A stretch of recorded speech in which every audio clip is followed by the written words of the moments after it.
One of the techniques I'm often asked to show in class is making an entire image black and white while preserving one area of color.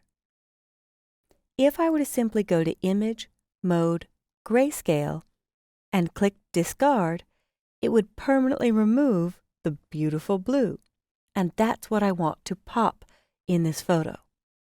So I will undo the grayscale, and by making a selection of the eyes, before adding an adjustment layer, you can preserve the color of the blue eyes and at the same time convert everything else in the background to black and white.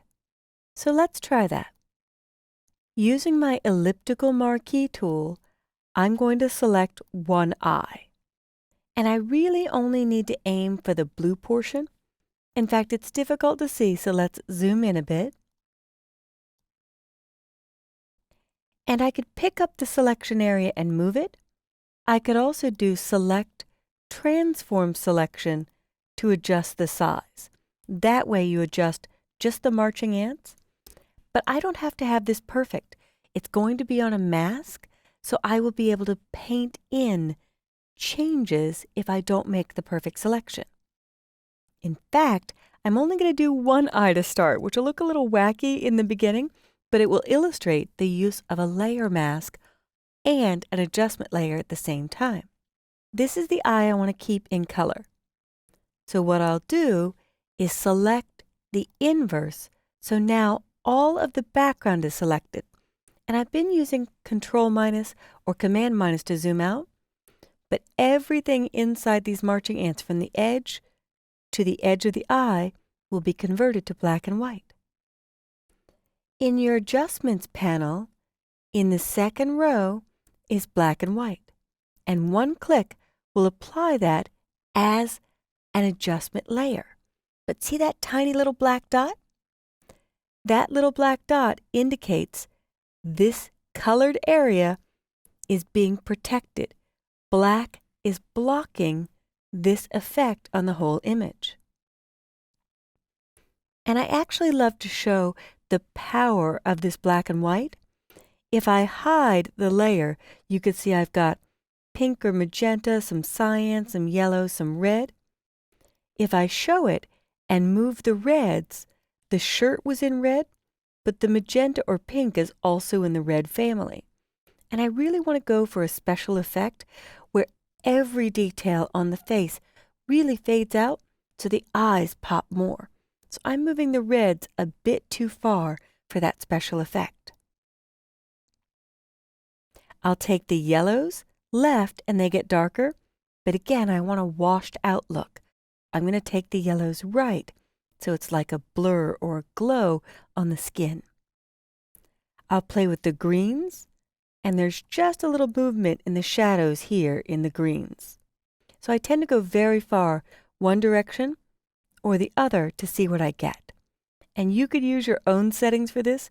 Cyan, the zipper and the detailing there, is moving, and I want to keep some detail, but I want them lighter. I'll move the blues. Oh, and that's really affecting the other eye in the background. And I'll stretch this panel, and here come the magentas. So that's the look I'm going for, really washed out, but I want this eye in its own color also. So the way you achieve that is by going to the Paintbrush tool, B for brush, and swapping your foreground and background colors by hitting this double-sided arrow will make black my foreground color. And for a brush size, you can estimate it. I slide my brush size until it's about as big as the pupil itself. So one click brings in that natural blue. And you'll notice because of the feather, the softness on the brush, hardness at 0 versus 100, 0 is a really soft or blended feathered edge brush. As I move closer to 100, I get a harder edge. A little bit of the original skin color peeked through because my hardness was at 0. So if I click away, I tend to use this area to click away or deselect so I don't mark the image. If I click away, I can swap my colors again and maybe use a much smaller brush size to take away the skin color that peeked in. I could have made 2 selections to begin with, but I wanted to show you the beauty of painting with a layer mask. So here we have our final result, a very surreal looking adjusted image with the original eye color showing through.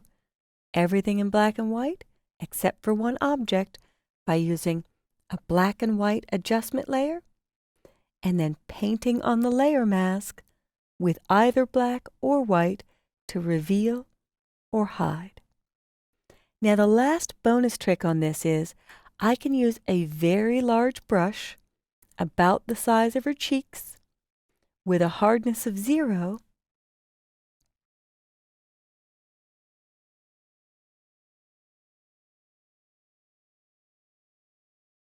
and I could paint back some of the original skin color.